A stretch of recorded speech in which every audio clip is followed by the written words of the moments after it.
नमस्कार साथियों, आप सभी का हमारे YouTube चैनल आरवी एंटरटेनमेंट में हार्दिक स्वागत है। अगर आपको स्टोरी पसंद आए तो प्लीज़ चैनल को लाइक, फॉलो और सब्सक्राइब जरूर करें। तो दोस्तों चलते हैं हम अगले एपिसोड की तरफ। तभी रीवा पूछता है, ये शक्तिपुंज क्या है? तब दक्षा रीवा से कहा, शक्तिपुंज जिसमें हमारे सभी पूर्वजों की अदृश्य शक्तियां समाहित हैं। और अदृश्य शक्तियां वह शक्तियां होती हैं जो हमारी नज़रों से भी परे हैं। उस शक्तिपुंज से हमारे आगे आने वाली पीढ़ियों को अपने आप शक्तियां प्राप्त होती रहती है। पर उस समरी ने छल से शक्तिपुंज हमसे ले लिया था, जिसकी वजह से हमारी आधी शक्तियां हमसे छिन गई और जिसकी वजह से ही हमारी पुत्री अनुवर्णा भी अपने पूर्वजों की अदृश्य शक्तियां पाने से वंचित रह गई। तब रीवा सोचने लगता है, क्या अनुवर्णा इसी शक्तिपुंज की बात कर रही थी जिससे उसकी शक्तियां उसे मिल जाएंगी?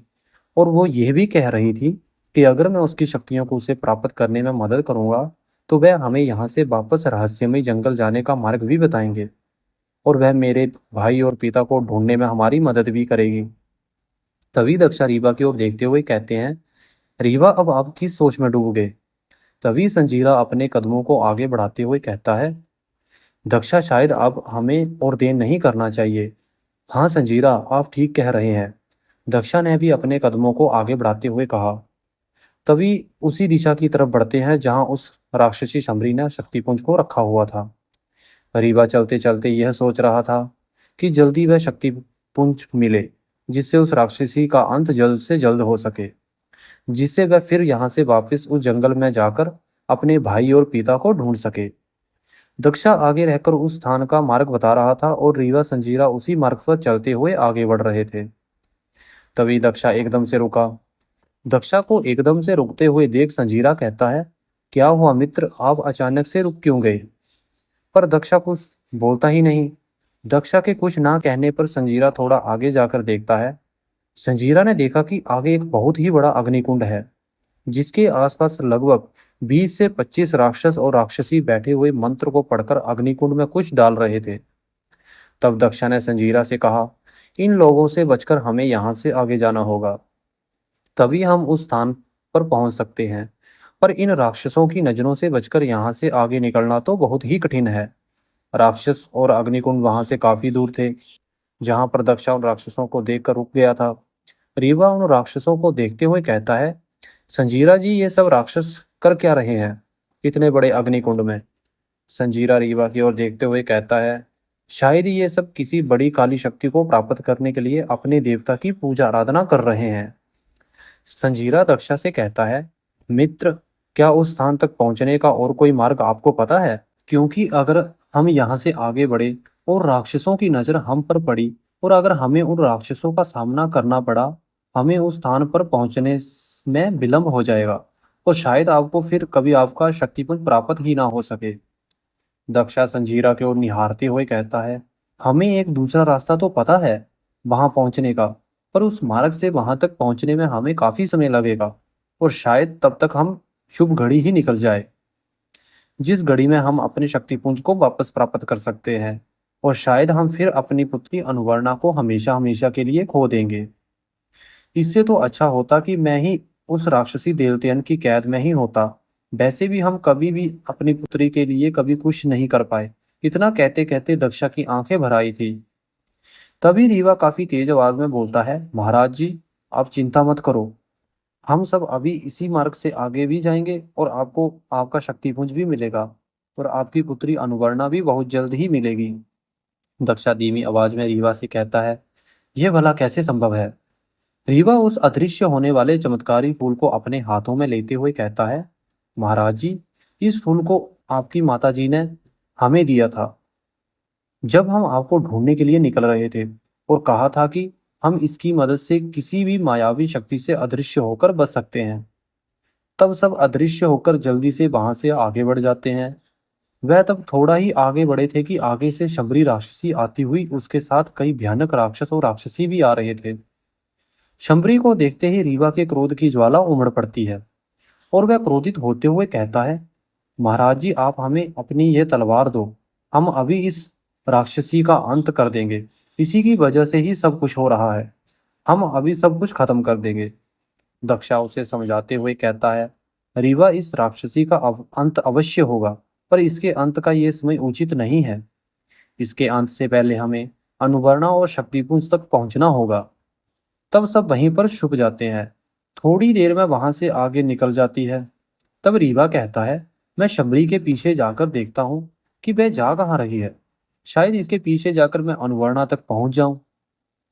पर दक्षा रीवा को उस राक्षसी के पीछे जाने से रोकते हुए कहते हैं, अभी आपको उस राक्षसी शबरी के पीछे जाने की कोई आवश्यकता नहीं है। अगर हम सही समय शक्तिपुंज को प्राप्त कर लेंगे तो फिर बड़ी आसानी से हम शबरी राक्षसी और उसके सभी राक्षसों और उसकी सभी काली शक्तियों को भी नष्ट कर पाएंगे। तो इस राक्षसी के पीछे जाने से ज्यादा आवश्यक है समय से शक्तिपुंज तक पहुंचना। तब वो सब फिर शक्तिपुंज तक पहुंचने के लिए वहां से आगे बढ़ते हैं। उन्हें मार्ग में कई भयानक राक्षस मिलते हैं, पर वो सब अदृश्य होने वाले चमत्कारी फूल की मदद से उन सभी राक्षसों की नजरों से बचते हुए आगे बढ़ते रहते हैं। चलते चलते स्थान पर अचानक से दक्षा का पैर पत्थरों के बीच में फंस गया, और अचानक से पैर फंस जाने के कारण वह ऊपर गिर जाता है। रीवा जल्दी से उठाने के लिए उन्हें अपना हाथ देता है। रीवा का हाथ पकड़कर दक्षा भी उठने की कोशिश करता है।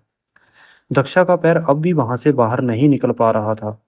तब जाकर संजीरा दक्षा के पैरों को पत्थरों के बीच से निकालने लगता है, पर दक्षा का पैर पत्थरों के बीच से निकल ही नहीं पा रहा था।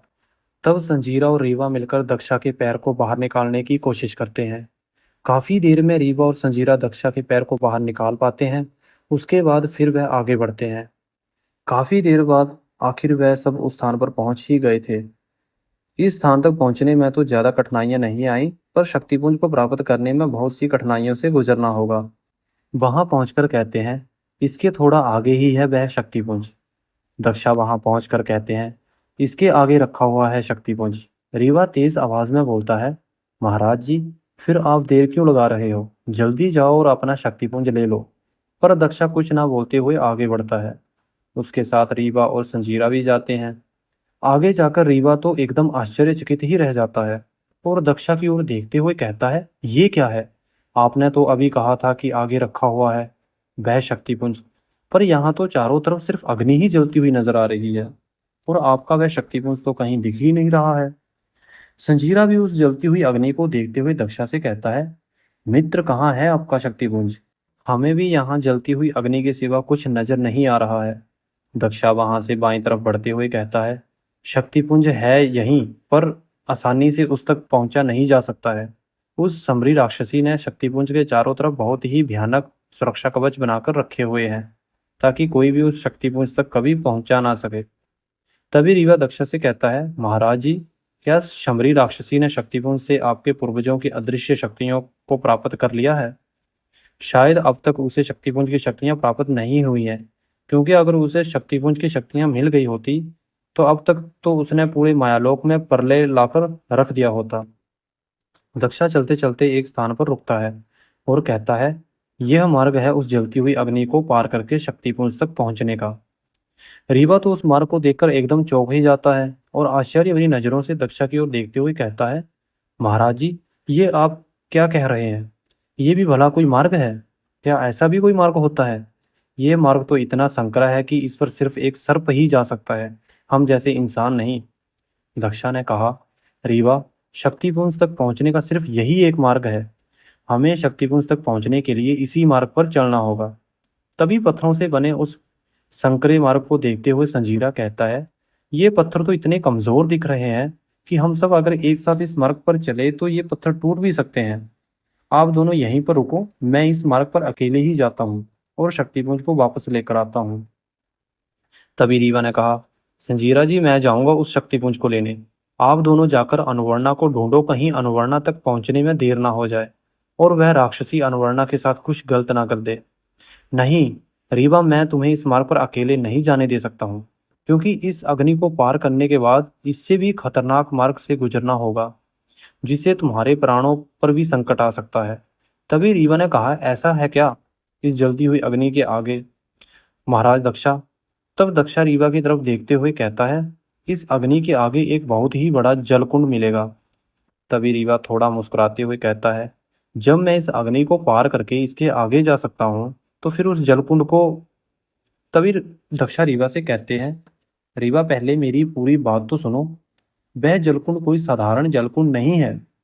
उस जलकुंड में एक से एक भयानक जानवर रहते हैं, जो किसी को भी देखते ही खत्म कर देते हैं। और उसी जलकुंड के बीचों बीच रखा हुआ है वह शक्तिपुंज। तभी रीवा सोचता है कि जब मैंने उस मायावी भेड़िए और उस राक्षसी देवतियन का संपूर्ण विनाश कर दिया है, तो फिर ये जलीय जानवर हमारा क्या कर लेंगे। रीवा ये सोचते हुए दक्षा से कहता है, महाराज, आप मेरी चिंता मत करो, मुझे कुछ नहीं होगा। मैं उस शक्तिपुंज को लेकर सकुशल वापस आ जाऊंगा। आप सिर्फ हमें इतना बता दीजिए कि हम शक्तिपुंज को पहचानेंगे कैसे। पर दक्षा रीवा से कहता है, नहीं रीवा, हम तुम्हें अकेले वहां नहीं जाने देंगे। पहले ही आपने हमारे लिए बहुत कुछ किया है। अब मैं अपने स्वार्थ के लिए तुम्हारे प्राणों को संकट में नहीं डालना चाहता। रीवा दक्षा को समझाते हुए कहता है, आप क्यों इतना परेशान हो रहे हो। मैं कह रहा हूं ना कि मुझे कुछ नहीं होगा, और आप देखिएगा कि मैं बहुत जल्द ही उस शक्तिपुंज को लेकर सकुशल आपके पास लौट आऊंगा। अब हमारे पास ज़्यादा समय नहीं है। अब आप हमें जल्दी से सिर्फ ये बता दीजिए कि मैं शक्तिपुंज को कैसे पहचानूंगा। संजीरा रीवा के सर पर अपना हाथ फेरते हुए दक्षा से कहते हैं, मित्र, मुझे रीवा पर पूरा विश्वास है कि वह शक्तिपुंज को लेकर सकुशल बहुत जल्द ही लौट आएगा। तब दक्षा रीवा को उस शक्तिपुंज के बारे में बताते हैं। रीवा, आप जब इस जलती हुई अग्नि को पार करके थोड़ा आगे बढ़ेंगे, तो वहां एक बहुत बड़ा जलकुंड मिलेगा, और तुम्हें जलकुंड के बाहर ही रुककर चंद्रमा निकलने का इंतजार करना होगा। और जैसे ही तुम्हें चंद्रमा की परछाई उस जलकुंड में दिखेगी, उसी समय कुछ पलों के लिए वहां एक दिव्य प्रकाश उत्पन्न होगा। और उस जलकुंड में जहां से उस दिव्य प्रकाश का केंद्र दिखेगा, वही होगा शक्तिपुंज। पर इस बात का तुम्हें ध्यान रखना होगा कि उस दिव्य प्रकाश के समाप्त होने से पहले ही तुम्हें शक्तिपुंज तक पहुंचकर उसे प्राप्त करना होगा। क्योंकि अगर वह दिव्य प्रकाश समाप्त हो गया, तो तुम उसे प्राप्त नहीं कर सकोगे, क्योंकि उसके बाद शक्तिपुंज अपने आप ही अदृश्य रूप में आ जाता है, जिसे तुम अपनी नजरों से देख भी नहीं पाओगे। आप चिंता मत करो, मैं शक्तिपुंज को उस दिव्य प्रकाश के समाप्त होने से पहले ही अवश्य प्राप्त कर लूंगा। अब आप दोनों यहाँ से जाकर जल्द अनुवर्णा तक पहुंचो और मुझे इस मार्ग पर आगे जाने की आज्ञा दें। तभी दक्षा अपनी तलवार, जिस तलवार की वजह से रीवा उस रहस्यमयी जंगल से इस मायालोक में आ गया था, रीवा को देते हुए कहते हैं, रीवा, यह मेरी तलवार अब आप अपने पास रखो। इस तलवार में इतनी शक्तियां हैं कि तुम इस कठिन मार्ग को अवश्य ही पार कर सकुशल लौट आओगे। दक्षा रीवा को तलवार देते हुए यह कह तो रहा था कि वह सकुशल लौट आएगा, पर उसके मन में यह डर भी था कि अगर रीवा अग्नि के बीच में बने इस चक्र मार्ग पर चलते हुए कहीं जरा सा भी फिसल गया, तो वह सीधे उस जलती हुई अग्नि में गिर जाएगा, और फिर उस अग्नि में गिरते ही वह पल भर में ही जलकर भस्म हो जाएगा। तभी रीवा उस तलवार को अपने हाथों में लेते हुए कहता है, महाराज जी, मैं अब चलता हूँ। रीवा को देखते देखते दक्षा की आंखों से अपने आप ही आंसू बहने लगते हैं, और दक्षा रीवा को बेटा कहते हुए एकदम से उसे गले लगा लेता है। रीवा का हृदय भी एकदम कोमल था। दक्षा को ऐसे गले लगाकर रोता देख उसके आंखों से भी आंसू निकलने लगते हैं। दक्षा रीवा का माथा चूमते हुए कहते हैं, अगर मेरा पुत्र वर्ण आज जीवित होता, तो वह बिल्कुल आप जैसा ही होता। रीवा दक्षा के दोनों कंधों पर अपने हाथ रखते हुए कहता है, महाराज जी, मैं भी तो आपके बेटे जैसा ही हूँ। तब दक्षा रोते हुए आवाज में बोलते हैं, तो फिर मुझे एक बार पिता कहकर संबोधित करो, मेरे हृदय को सुकून मिलेगा। तब रीवा दक्षा को पिताजी कहते हुए एकदम से उन्हें गले लगा लेता है। दक्षा को गले से लगाने पर रीवा को भी अजीब सा सुकून मिल रहा था। तभी रीवा सोचता है, अगर मेरे पिताजी भी मेरे साथ होते तो शायद वह भी ऐसे ही मुझे प्रेम करते। संजीरा भी यह भावुक दृश्य देखकर एकदम उदास हो जाता है, पर थोड़ी देर में दक्षा से कहता है, मित्र, अब शायद रीवा को शक्तिपुंज को लेने के लिए यहाँ से जाना चाहिए, नहीं तो बहुत विलंब हो जाएगा। दक्षा का हृदय तो नहीं चाहता था कि रीवा अब उससे एक पल के लिए भी दूर जाए, पर उस शंभरी राक्षसी का अस्तित्व मिटाने के लिए शक्तिपुंज को आना अति आवश्यक था। तब रीवा वहां से उस संकरे मार्ग की ओर बढ़ते हुए दक्षा से कहता है, पिताजी, आप चिंतित मत हो, मुझे कुछ नहीं होगा। आप जाकर अनुवर्णा को उस राक्षसी की कैद से छुड़ाओ। यह कहते कहते रीवा उस मार्ग के पास पहुंच गया, पर दक्षा अब भी रीवा की ओर ही देख रहा था। रीवा दक्षा की ओर देखते हुए संजीरा से कहता है, संजीरा जी, आप इन्हें यहाँ से लेकर जाओ। अगर ये यहाँ पर खड़े रहे और इनकी आंखों से ये आंसू ऐसे ही निकलते रहे तो शायद कहीं मेरा हृदय भी कमजोर ना पड़ जाए। तब तक संजीरा दक्षा को लेकर वहां से जाने लगते हैं, पर दक्षा अब भी पीछे मुड़ मुड़ कर रीवा को ही देख रहे थे और यह सोच रहे थे कि क्या रीवा सच में एक साधारण सा इंसान ही है या फिर इंसान के रूप में कोई भगवान। क्या किसी अनजान के लिए कोई इंसान इतना भी कर सकता है। दक्षा रीवा को देखते हुए जा रहे थे और रीवा ने उस मार्ग पर बहुत ही संभाल कर अपना पहला कदम रखने की कोशिश करता है और बहुत ही संभालते हुए अपना एक पैर पत्थर के बने उस मार्ग पर रखता है, फिर अपने पूरे शरीर को संभालते हुए अपने दूसरे पैर को आगे बढ़ाता है। पर तभी अचानक से रीवा का एक पैर फिसल जाता है। दक्षा अभी रीवा को देखते हुए ही जा रहे थे और जैसे ही उन्होंने देखा कि रीवा का पैर फिसल गया है, वह तेज आवाज में चिल्लाते हुए बोलते हैं, रीवा संभल के, और जल्दी से रीवा की ओर लौट पड़ते हैं। पर जब तक रीवा अपने आप को संभाल चुका था, पर जब तक दक्षा आकर कहने लगते हैं, रीवा बेटा, आप वापस आ जाओ, मैं जाता हूँ शक्तिपुंज को लेने। तभी रीवा तेज आवाज में बोलता है, संजीरा जी आप इन्हें लेकर यहाँ से जाइए। तब संजीरा दक्षा को चलने को कहते हैं, पर दक्षा संजीरा की बात ना सुनते हुए बस यही कहे जा रहे थे, रीवा बेटा आप वापस आ जाओ, मैं जाता हूँ शक्तिपुंज को लेने। वैसे भी अब मेरा जीवन समाप्त होने ही वाला है और आपकी अभी पूरी जिंदगी ही पड़ी है। तब रीवा फिर संजीरा से कहता है, संजीरा जी आप इन्हें जहां से जल्दी लेकर जाइए, नहीं तो पूरा वक्त ऐसे ही निकल जाएगा। तब संजीरा दक्षा को लेकर वहां से चले जाते हैं। उनके जाने के बाद रीवा अपने आप को संभालते हुए एक एक कदम आगे बढ़ाता है। रीवा धीरे धीरे आगे बढ़ ही रहा था कि तभी अचानक से उसके आगे का पत्थर टूटकर नीचे गिर गया। रीवा जल्दी से अपने आप को संभालते हुए अपने कदमों को जल्दी से रोकता है और तभी उसे मंजीवान की याद आती है और वह सोचता है, अगर मंजीवान अभी हमारे साथ होता तो मैं आसानी से शक्तिपुंज तक पहुंच सकता था। पर फिर वह आगे बढ़ने के बारे में सोचता है। तब वो खुद को संभालते हुए थोड़ा सा छलांग लगाता है और वह आगे पहुंच जाता है। धीरे धीरे रीवा वहां से आगे निकल जाता है। रीवा जब वहां से थोड़ा आगे पहुंचता है तो उसे वहां वही जलकुंड दिखता है जिसके बारे में उसे दक्षा ने बताया था। रीवा वहीं पर रुककर चंद्रमा निकलने का इंतजार करने लगता है और वहीं पड़े एक पत्थर के ऊपर बैठकर चारों ओर देखता रहता है, पर उसे वहां कुछ भी नजर नहीं आया। तब वह सोचता है, अभी तो चंद्रमा की चमक भी आसमान में नहीं आई। तब तक मैं जलकुंड के पास ही जाकर देखता हूँ कि इस जलकुंड में कोई जानवर है भी या नहीं, क्योंकि अब तक तो इस जलकुंड में ऐसी कोई क्रिया नहीं हुई जिससे उनके होने का हमें जरा भी एहसास हो। तब रीवा उस पत्थर से उठकर जलकुंड की तरफ बढ़ने लगता है। रीवा अब भी वहां चारों ओर देखते हुए जा रहा था, पर वहां हर तरफ एकदम शांति ही थी। तब रीवा सोचता है, दक्षा तो कह रहे थे कि शंबरी राक्षसी ने यहाँ बहुत ही खतरनाक सुरक्षा कवच बनाकर रखे हुए हैं, पर यहाँ तो हमें ऐसा कुछ नजर ही नहीं आ रहा है। और वह धीरे धीरे जलकुंड के एकदम समीप पहुंच गया और जलकुंड के पास जाकर जलकुंड के जल को इतना शांत देखकर एकदम से उसके मन में यह विचार आता है कि कहीं यहाँ की यह शांति किसी भयानक तूफान के आने का संदेश तो नहीं दे रही है। तब तक आसमान में हल्की हल्की रोशनी दिखने लगी। तब रीवा जलकुंड से थोड़ा दूर आकर खड़ा हो जाता है और चंद्रमा की परछाई जलकुंड में दिखने का इंतजार करता है। थोड़ी देर में चंद्रमा निकला और जैसे ही चंद्रमा की परछाई जलकुंड में पड़ी, अचानक से वहां इतना तेज प्रकाश उत्पन्न हुआ कि रीवा की आंखें तो एकदम से चौंधी आ गई। थोड़ी देर तक तो उसे कुछ नजर ही नहीं आया। फिर रीवा धीरे धीरे अपनी आंखों को खोलता है, पर आंखें खोलते ही उसने वहां जो देखा, उसकी आंखें खुली की खुली ही रह गई, क्योंकि रीवा ने जिस जलकुंड को पहले एकदम शांत और सरल देखा था, उस जलकुंड का दृश्य अब पहले से एकदम ही बदल चुका था। क्योंकि उस जलकुंड में अब इतने ज्यादा तरह तरह के भयानक जानवर दिख रहे थे और उन भयानक जानवरों की संख्या इतनी अधिक थी कि उनकी गिनती कर पाना तो असंभव ही था। तब रीवा जलकुंड से निकलने वाले दिव्य प्रकाश को देखते हुए सोचता है, जैसा कि महाराज दक्षा ने कहा था कि दिव्य प्रकाश का केंद्र जहां पर होगा वहीं पर होगा शक्तिपुंज, पर इस दिव्य प्रकाश का केंद्र तो इस जलकुंड के बीचों बीच में दिख रहा है और उस दिव्य प्रकाश के चारों तरफ ये भयानक जानवर फैले हुए हैं। रीवा वहीं पर खड़ा ये सोच ही रहा था कि वह शक्तिपुंज तक कैसे पहुंचे।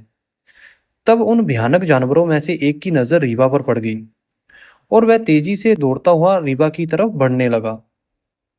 रीवा का उस तरफ ध्यान ही नहीं गया कि कोई जानवर उसे खत्म करने के लिए उसकी तरफ बढ़ रहा है। उसका पूरा ध्यान तो सिर्फ उस दिव्य प्रकाश के केंद्र पर ही केंद्रित था। तभी तैर रहे उस जानवर की वजह से जलकुंड में काफी तेज हलचल होने लगी, और जलकुंड में उस तेज हलचल की वजह से रीवा का ध्यान उस दिव्य प्रकाश के केंद्र से हटा। पर जब तक रीवा हो रहे उस जलकुंड के हलचल का कारण समझ पाता, वह जानवर रीवा के एकदम समीप पहुंच चुका था। रीवा उस भयानक जानवर को अचानक से अपने सामने देखकर तेजी से पीछे हटता है। वह जानवर अब तक जलकुंड के अंदर ही था। रीवा उस भयानक रूप वाले जानवर को देखते हुए पीछे हट रहा था और सोच रहा था कि अभी तो इस जलकुंड के अंदर गया भी नहीं, तभी ये हमारे पीछे आ गया। अगर मैं शक्तिपुंज को लेने के लिए इस जलकुंड में गया तब क्या होगा। तभी वह भयानक जानवर रीवा पर प्रहार करने के लिए तेजी से छलांग लगाता है और जलकुंड से निकलकर बाहर आ जाता है। रीवा उस जानवर को अपनी तरफ बढ़ता देख जल्दी से तलवार निकाल लेता है और कहता है, मुझे यहाँ से जाने दो, मैं सिर्फ यहाँ इस जलकुंड में रखे उस शक्तिपुंज को लेने आया हूँ। मैं यहाँ तुमको कोई नुकसान नहीं पहुंचाने आया हूँ। पर तभी वह जानवर अपने हाथों से रीवा को पकड़कर वहीं पर पटक देता है। पर रीवा अब भी उस जानवर का सामना करने की बजाय उसे बचकर जल्द से जल्द शक्तिपुंज तक पहुंचना चाहता था, क्योंकि शक्तिपुंज का दिव्य प्रकाश अगर एक बार समाप्त हो गया तो फिर उसे प्राप्त करना असंभव ही था। फिर वह उठता है। तभी उस जानवर ने रीवा पर दोबारा प्रहार करने के लिए अपनी जीभ को बढ़ाता है, जिसे देखकर रीवा क्रोधित हो जाता है और अपनी तलवार से एक बार में ही उस जानवर की जीवा को काट देता है। पर उस भयानक जानवर की जीवा कटते ही वह जानवर अचानक से एक साधारण इंसान का रूप धारण कर लेता है, जिसे देखकर रीवा आश्चर्यचकित हो जाता है और उसे देखते हुए उसे कहता है, कौन है आप और यह भयानक जानवर कहाँ गया। तब वह इंसान रीवा का आभार व्यक्त करते हुए कहता है, आपका बहुत बहुत धन्यवाद जो आपने मुझे इस जानवर योनि से मुक्त किया। रीवा फिर उससे कहता है, पर आप हैं कौन। तब वह व्यक्ति कहता है, मैं मायालोक के राजा महाराज दक्षा के राज्य का निवासी हूँ। पर जब उस राक्षसी शंबरी हमारे महाराज को छल से कैद कर लिया और उनसे उनका शक्तिपुंज भी छल से प्राप्त कर लिया था, तब उस राक्षसी ने हमारे राज्य के तमाम निवासियों को या तो अपनी शक्तियों से राक्षस बना दिया था या फिर हम जैसे जानवर। उस राक्षसी ने हमें राक्षस बनाकर इस जलकुंड में डाल दिया था ताकि हम सब उस शक्तिपुंज की रक्षा कर सके। पर आप कौन हैं और यहाँ तक कैसे पहुंचे। तब रीवा जल्दी जल्दी उस व्यक्ति से सारी बातें बताता है और कहता है, हमें आप जल्दी से ये बताओ कि मैं उस शक्तिपुंज तक कैसे पहुंचूं, क्योंकि मैं अगर इस दिव्य प्रकाश के समाप्त होने से पहले शक्तिपुंज को नहीं प्राप्त कर सका तो अनर्थ हो जाएगा, क्योंकि इसके बिना उस राक्षसी शंबरी का अंत कर पाना बहुत ही कठिन होगा। और क्या इस जलकुंड के सभी जानवर तुम्हारे जैसे इंसान ही हैं। तब उस व्यक्ति ने कहा, हाँ, ये सभी हमारे जैसे इंसान ही हैं, जो उस राक्षसी के कारण वर्षों से भयानक जानवर ही बने हुए हैं। पर आप इनकी चिंता ना करो। तब वह व्यक्ति रीवा के हाथों में तलवार को देखते हुए कहता है, ये तलवार हमारे महाराज दक्षा की है क्या। तब रीवा ने कहा, हाँ, ये तलवार उन्हीं की है।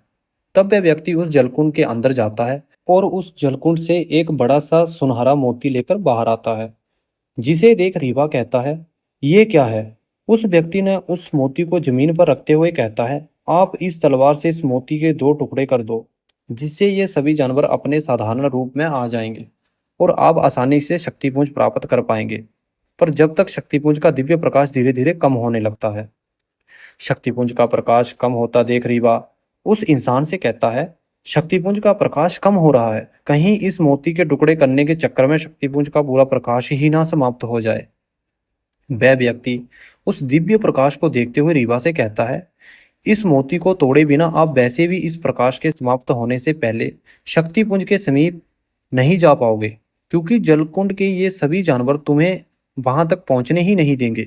भले ही आप इन सब का इस तलवार से सामना कर लेंगे और शायद उन जानवरों को इस तलवार से जानवर योनि से मुक्ति भी मिल जाए, पर इसमें आपका बहुत समय ऐसे ही निकल जाएगा। अब आप ज्यादा सोच विचार ना करो और जल्दी से इस मोती के टुकड़े को तोड़ दो। तब रीवा उस इंसान के कहने पर उस मोती को तोड़ने के लिए अपनी तलवार दोनों हाथों से ऊपर उठाता है और उस मोती के टुकड़े करने के लिए हल्का सा झुकता है। तभी जलकुंड के कुछ जानवरों की नजर सुनहरे मोती पर पड़ी, जिसे रीवा तोड़ने ही वाला था। उन जानवरों में से एक ने कहा, वो देखो, कोई हमारा अस्तित्व मिटाने के लिए हमारे सुनहरे मोती को तोड़ने वाला है। तब जलकुंड के सभी जानवर रीवा की तरफ तेजी से बढ़ने लगे।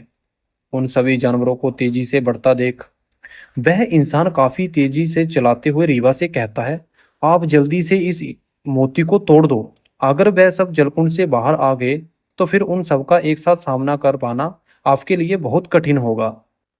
रीवा भी उन भयानक जानवरों को तेजी से बढ़ता देख जल्दी से उस मोती पर तलवार से प्रहार करता है, पर उस मोती पर तो उस तलवार का कोई प्रभाव ही नहीं हुआ। मोती तो वैसे की वैसी ही पड़ी थी। जिसे देख रीवा उस इंसान से कहता है, आपने तो कहा था कि इस तलवार से उसके दो टुकड़े आसानी से हो जाएंगे, पर ये मोती तो वैसे का वैसा ही है। उधर शक्तिपुंज का प्रकाश भी कम होता जा रहा था और वो जानवर और भी समीप आते जा रहे थे। उस व्यक्ति ने फिर रीवा से कहा, आप एक बार फिर कोशिश करो, मुझे विश्वास है इस बार यह मोती अवश्य ही टूटेगा। रीवा फिर अपनी पूरी ताकत लगाकर एक बार फिर उस मूर्ति को तोड़ने की कोशिश करता है और इस बार रीवा उस मोती को तोड़ने में सफल भी हो जाता है और देखते ही देखते वह सभी भयानक जानवर में अपने साधारण रूप में आ जाते हैं। पर जब तक शक्तिपुंज का दिव्य प्रकाश लगभग समाप्त होने ही वाला था, जिसे देख रीवा एकदम से घबरा जाता है और काफी धीमी आवाज में कहता है, शक्तिपुंज का प्रकाश तो समाप्त होने वाला है, कहीं मेरे वहां पहुंचने तक ये प्रकाश पूरा समाप्त ना हो जाए। और तभी वहां किसी बड़े पंछी के उड़ने की आवाज सुनाई दी। रीवा ने ऊपर देखा तो उसके चेहरे पर उसे देखते ही खुशी का भाव आ जाता है और उस पंछी को देखते हुए कहता है, मंजीवान आप। मंजीवान पंछी जल्दी से आकर रीवा के पास रुकता है और बिना समय गंवाए रीवा मंजीवान की पीठ पर बैठ जाता है और उसे दिव्य प्रकाश तक जल्दी से पहुंचने को कहता है। मंजीवान पंछी की उड़ान इतनी तेज थी कि वह क्षण भर में शक्तिपुंज के पास पहुंच गया। रीवा जल्दी से मंजीवान की पीठ से उतरता है और शक्तिपुंज के पास पहुंच जाता है। जब तक शक्तिपुंज का प्रकाश पूरी तरह से समाप्त होने ही वाला था, बस उसमें से हल्की सी रोशनी बची थी। पर उस हल्के से प्रकाश को खत्म होने से पहले ही रीवा उस शक्तिपुंज को अपने हाथों में उठा लेता है और मंजीवान को वहां से जल्दी बाहर निकलने को कहता है। मंजीवान फिर रीवा को अपनी पीठ पर बिठाकर उसी तेज रफ्तार से जलकुंड से बाहर आ जाता है। वह सब इंसान जो उस राक्षसी शंबरी के कारण अब तक जानवर बने हुए थे, सब रीवा का आभार व्यक्त करते हुए कहते हैं, भगवान आपकी सभी कामनाओं को पूरा करे। रीवा उन सभी से कहता है, आप सब अभी यहीं पर रुको, मैं शक्तिपुंज को लेकर जाता हूँ और जैसे ही उस राक्षसी शंबरी का अंत हो जाएगा, मैं आप सबको यहाँ से बाहर निकाल कर ले जाऊंगा। इतना कहकर रीवा वहां से चल देता है। इधर दक्षा और संजीरा ना तो अब तक अनुवर्णा को ढूंढ पाए थे और ना ही उस शंबरी राक्षसी का पता लगा पाए थे कि वह कहाँ पर है और क्या कर रही है। पर शंबरी राक्षसी कुछ तो बड़ा करने वाली थी, जिनसे वह अब तक अनजान थे, क्योंकि वह अपने गुप्त स्थान में जाकर अपने राक्षस देवता की कोई पूजा और आराधना कर रही थी, जिस आराधना से शायद उसे कोई बहुत बड़ी शक्ति प्राप्त होने वाली थी। रीवा शक्तिपुंज को लेकर महल के करीब आ जाता है। तब वह मंजीवान से कहता है, मंजीवान, शक्तिपुंज तो हमें प्राप्त कर लिया, अब चलो चलकर इस शक्तिपुंज को दक्षा जी को दे देते हैं, ताकि उन्हें उनकी शक्तियां वापस मिल जाएं और उस समरी राक्षसी का अंत जल्द से जल्द हो सके और मैं भी यहाँ से जल्द वापस जा सकूं। तब मंजीवान ने रीवा से कहा, क्या मैं आपके साथ जा सकता हूँ उस रास्ते रहस्यमय जंगल में आपकी मदद के लिए? नहीं मंजीवान, आप तो जब से उसका कंगरूला की कैद से मुक्त हुए हो, हमारी ही तो मदद कर रहे हो। अब बस इस शंबरी राक्षसी का अंत हो जाए, तब आप सीधे अपने परिवार के पास जाना, वह सब भी तो आपकी राह देख रहे होंगे, रीवा ने कहा। पर मंजीवा ने फिर कहा, नहीं रीवा, मैंने तो पहले से ही यह सोच रखा था कि मैं आपके साथ उस जंगल में जाऊंगा और आपके साथ आपके पिता, भाई और आपके मित्र को ढूंढने में आपकी मदद करूंगा। और मेरा परिवार भी तो आपकी वजह से ही हमें मिला है, तो क्या मेरा फर्ज नहीं बनता है कि मैं भी आपके परिवार से आपको मिलाने में आपकी मदद करूं? रीवा फिर मंजीवान से कुछ कहने वाला था कि तभी आगे कोई दिखा। तब रीवा मंजीवान से जल्दी आगे बढ़ने को कहता है। रीवा ने जब थोड़ा पास जाकर देखा तो उसने तेज आवाज में कहा, महाराज आप, और आप अकेले यहाँ क्या कर रहे हैं? संजीरा कहाँ है और क्या अनुवर्णा आपको मिली? दक्षा ने कहा, अनुवर्णा अब तक हमें नहीं मिली है। पर संजीरा उसे ही ढूंढ रहा है। मैं तो यहाँ आपको ढूंढने आया था। हमें ढूंढने? पर आप हमें यहाँ क्यों ढूंढ रहे थे? आपको तो पता है कि मैं आपका शक्तिपुंज लेने गया था। तब दक्षा थोड़ा हड़बड़ाते हुए शब्दों में कहता है, हाँ मुझे पता है कि आप हमारे शक्तिपुंज को लेने गए थे। वो तो बस ऐसे ही निकल गया। क्या तुम्हें हमारा शक्तिपुंज मिल गया है? अगर मिला है तो लाओ हमारे शक्तिपुंज को जल्दी से हमें दे दो और फिर हमारे साथ चलो, चलकर देखते हैं कि अब वह राक्षसी अब हमसे कैसे बचती है। रीवा को दक्षे के चेहरे का भाव आज अलग ही दिख रहा था और जिस तरह से वह रीवा से बात कर रहा था वह भी उसे बड़ा अजीब लग रहा था। दक्षा फिर रीवा से शक्तिपुंज को देने को कहता है, पर रीवा दक्षा को ही देख रहा था और उन्हें देखकर यह सोच रहा था कि जब मैं शक्तिपुंज को लेने जा रहा था तब तो ये मुझे उस खतरनाक मार्ग पर जाने से रोक रहे थे और मुझे उस मार्ग पर जाता देख इनके तो आंखों से आंसू ही नहीं रुक रहे थे। और जब मैं वहां से सकुशल वापस आ गया हूँ तो मुझे सकुशल देख इनके चेहरे पर तो जरा सी भी खुशी नहीं आई। मैं तो सोच रहा था कि जब मैं इनसे मिलूंगा तो ये फिर खुशी से मुझे अपने गले से लगा लेंगे। पर तभी दक्षा ने फिर कहा, क्या सोच रहे हो रीवा? जल्दी से वह शक्तिपुंज हमें दे दो। रीवा ये सब सोचते हुए शक्तिपुंज दक्षा के हाथों में देने ही वाला था कि रीवा ने उस महल से दो लोगों को बाहर आते देखा और उनका आता देख उसकी आंखें खुली की खुली रह गई। दक्षा फिर रीवा से कहता है, रीवा जल्दी से शक्तिपुंज हमें दे दो। पर रीवा तभी अपने कदमों को पीछे की तरफ बढ़ाता है। रीवा को पीछे हटता देख दक्षा तेज आवाज में कहता है, क्या कर रहे हो रीवा? तब वह क्रोधित होते हुए कहता है, हमारा शक्तिपुंज हमें दे दो। पर रीवा शक्तिपुंज को दक्षा को देने के बजाय जल्दी से मंजीवान की पीठ पर बैठ जाता है और जल्दी से महल के अंदर जाने को कहता है। पर मंजीवान जब थोड़ा आगे बढ़ा तो वह तो एकदम आश्चर्यचकित ही रह गया और तेज आवाज में बोलता है, रीवा ये क्या? दक्षा और संजीरा तो एक साथ वहां से आ रहे हैं, फिर बाहर कौन था? रीवा ने मंजीवान से कहा, मंजीवान जल्दी से उनके पास चलो। और वह दक्षा जो रीवा को बाहर मिला था वह भी रीवा के पीछे ही आ रहा था और बार बार चिल्लाते हुए कह रहा था, मेरा शक्तिपुंज मुझे दे दो। और अंदर से आ रहे दक्षा की नजर जैसे ही रीवा पर पड़ी वह संजीरा से काफी तेज आवाज में कहता है, संजीरा देखो, मेरा रीवा आ रहा है। रीवा को देख दक्षा तेजी से रीवा की तरफ बढ़ने लगता है। रीवा जल्दी से दक्षा के पास पहुंचकर मंजीवान की पीठ से उतरता है। रीवा जैसे मंजीवान की पीठ से ऊपर नीचे उतरा, दक्षा उसके पास जाकर जल्दी से उसे अपने गले से लगा लेता है और कहता है, देखो संजीरा, मेरा रीवा सकुशल वापस आ गया। तब तक वह भी वहां आ जाता है जो दक्षा के रूप में रीवा को बाहर मिला था। वह रीवा के पास आकर कहता है, रीवा जल्दी से शक्तिपुंज हमें दे दो ताकि हम जल्दी से उस राक्षसी का अंत कर सके। पर रीवा जब दक्षा के गले लगकर पीछे मुड़ता है और दक्षा जो बाहर था, जब उसने अपने सामने अपने जैसे ही दक्षा को देखा तो वह बड़े आश्चर्य के साथ रीवा से कहता है, रीवा ये कौन है हमारे जैसा, और तुम इसके गले क्यों लग रहे हो? चलो इससे दूर हटो, ये जरूर उस समरी राक्षसी की कोई माया है। तब रीवा कहता है, कौन माया है और कौन हकीकत? अब मैं सब जान चुका हूँ। उस राक्षसी ने पहले भी छल से शक्तिपुंज को प्राप्त किया था और आज भी वह छल से ही इस शक्तिपुंज को फिर हमसे छीनना चाहती है। पर अब ना तो उसका छल काम करेगा और ना ही उसकी माया। आखिर कौन था असली दक्षा, जो रीवा को महल के बाहर मिला था, या फिर वो जो रीवा को ही उसे अपने गले से लगा लेता है? क्या रीवा ने असली दक्षा को पहचान लिया था? ये जानने के लिए जुड़े रहे हमारे YouTube चैनल के साथ। अगर आपने हमारे चैनल को सब्सक्राइब नहीं किया है तो प्लीज़ चैनल को लाइक, फॉलो और सब्सक्राइब जरूर करें। धन्यवाद।